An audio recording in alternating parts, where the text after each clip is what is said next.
It's December 1985 in Midtown Manhattan. A Tuesday evening. Cold.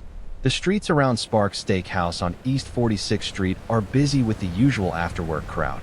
People heading to dinner, hailing cabs, moving through the city the way New Yorkers do, fast, and without looking up. At approximately 5:30 p.m., Paul Castellano, the boss of the Gambino crime family, one of the most powerful organized crime figures in the United States, steps out of a black Lincoln Town car. Three gunmen in white trench coats approach him on the sidewalk. They shoot him multiple times at close range. He is dead before he hits the ground. His driver is killed simultaneously. The gunmen walk away into the crowd and disappear. Within the hour, the street is a crime scene. Within 2 hours, it is the lead story on every news broadcast in New York. Within a week, the FBI has a very clear theory about who ordered the hit, and the man they believed ordered it. The man who was reportedly sitting in a car across the street watching it happen was not hiding. He was not in Colombia, not in a safe house, not operating through 17 layers of insulation and deniability. He was in Midtown Manhattan, in an Armani suit, already planning his next move. His name was John Gotti, and he had just made himself the most famous criminal in America. On purpose. John Joseph Gotti Jr. was born on October 27, 1940, in the South Bronx. He was the fifth of 13 children. His family moved to Sheepshead Bay in Brooklyn, then to East New York, one of the most economically deprived neighborhoods in the city, when John was around 12 years old. He dropped out of school at 16. By that point, he was already running with a street gang connected to the Gambino quiet family. word, that's all. And this is where the Talk. pattern becomes impossible to ignore. Because Gotti's entry into organized crime was not accidental, and it was not desperate. He had options, limited ones, working-class ones, but options. He chose this. He was drawn to it. Specifically, he was drawn to the aesthetic of it.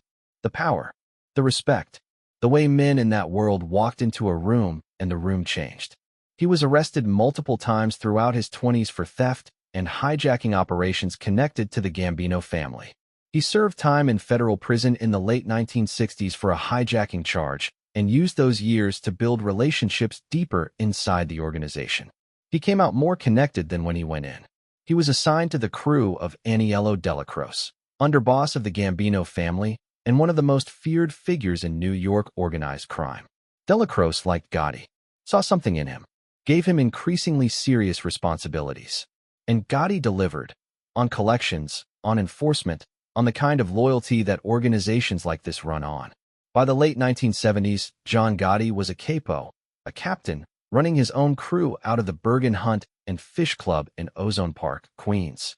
A social club with a name that sounded like a hobby organization and functioned as a command center for a multi-million-dollar criminal operation. Yeah, the naming conventions in organized crime have always been creative. Now here's what made Gotti genuinely unusual inside the Gambino family, and inside New York organized crime generally. He was loud. Not reckless, exactly. Not stupid. But loud in a way that the traditional mob culture actively discouraged.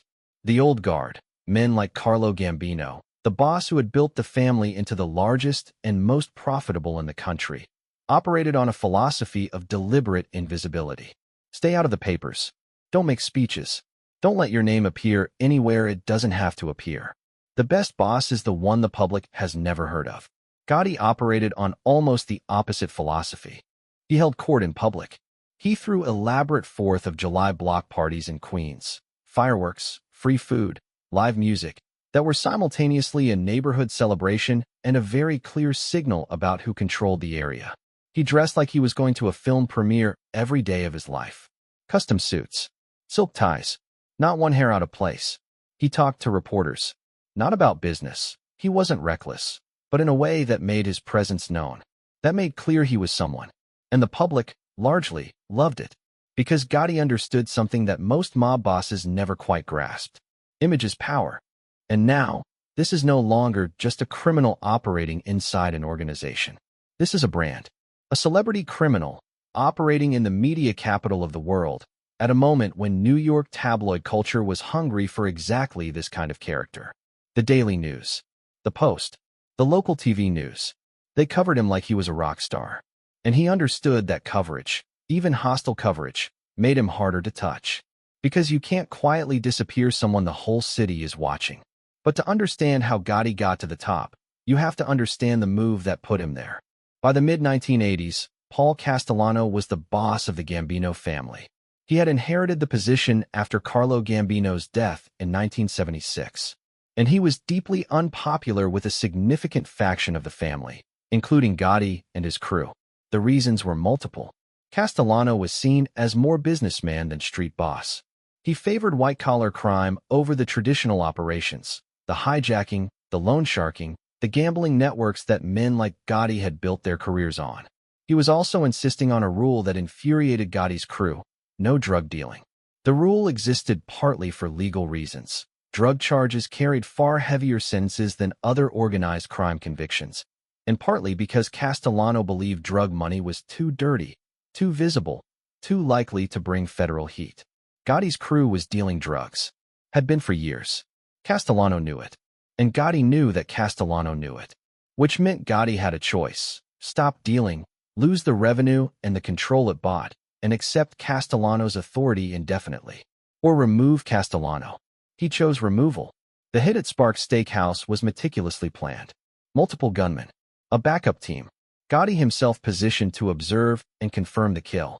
It was, by organized crime standards, a successful operation. Castellano was dead.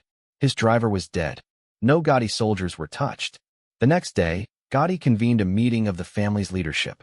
He presented the killing as a necessary act, justified, sanctioned by the logic of the organization even if not by any formal approval process. He installed himself as boss. And the Gambino family, whatever internal objections existed, fell in line. Because that is how succession works in organizations built entirely on the credibility of force.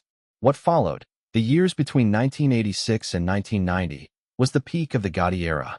And it was, by the standards of organized crime, spectacular. The FBI had been building cases against the Gambino family for years before Gotti took over.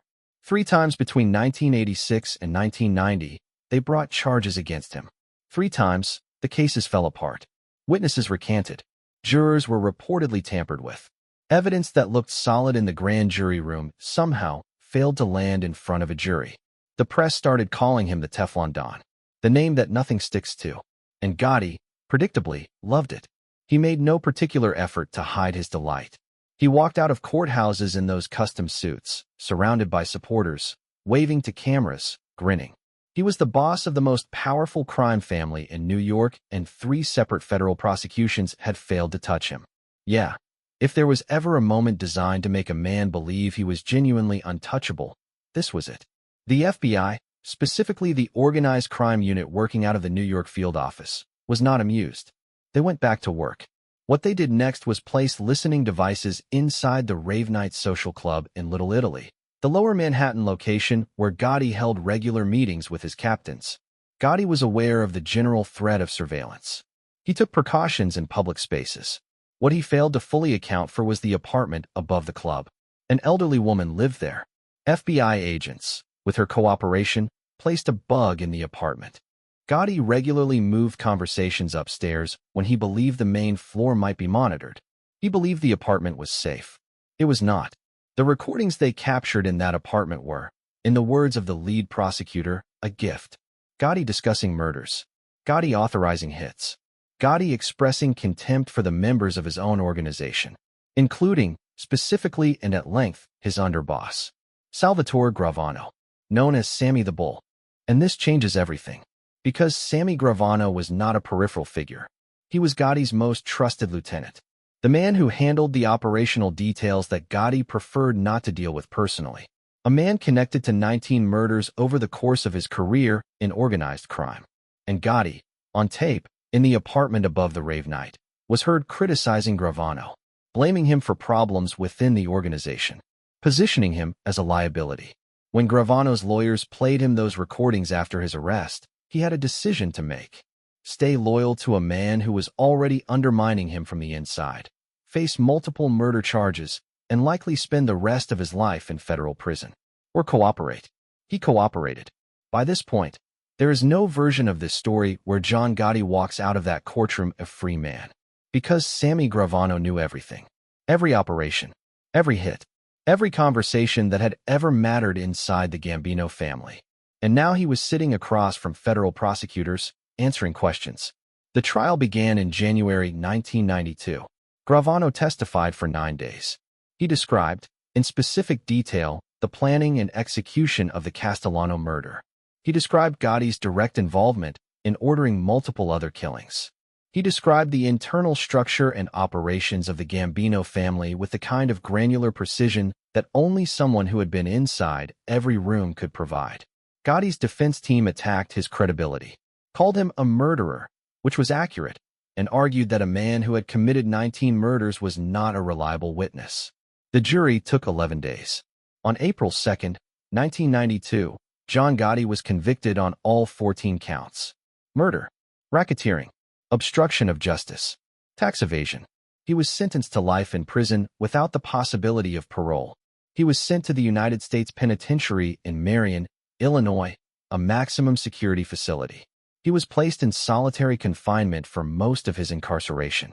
The man who had held court in public, who had thrown block parties and waved to cameras and walked out of 3 federal courtrooms smiling, spent his final years in a cell. Alone. He was diagnosed with throat cancer in 1996. He died on June 10, 2002, at age 61, in the prison's medical center. He had served 10 years. His son, John Gotti Jr., briefly took over operations of the family before himself facing federal prosecution. The Gambino family continued to exist, continues to exist today, in diminished form, but the era of the celebrity mob boss, the public figure who made organized crime look like a performance, died with John Gotti. Here's what the Gotti case actually teaches about power and its limits. The strategic mistake Gotti made was not getting caught on tape. Tapes were always going to exist eventually. The FBI was always going to keep building cases. The strategic mistake was the ego. The decision to operate publicly, to make himself famous, to cultivate a celebrity image, to let the media make him a character, created something that ultimately worked against him. It made him a priority. Every federal resource that could be pointed at the Gambino family was pointed there because Gotti had made the family a national story, and it eroded his relationships inside the organization.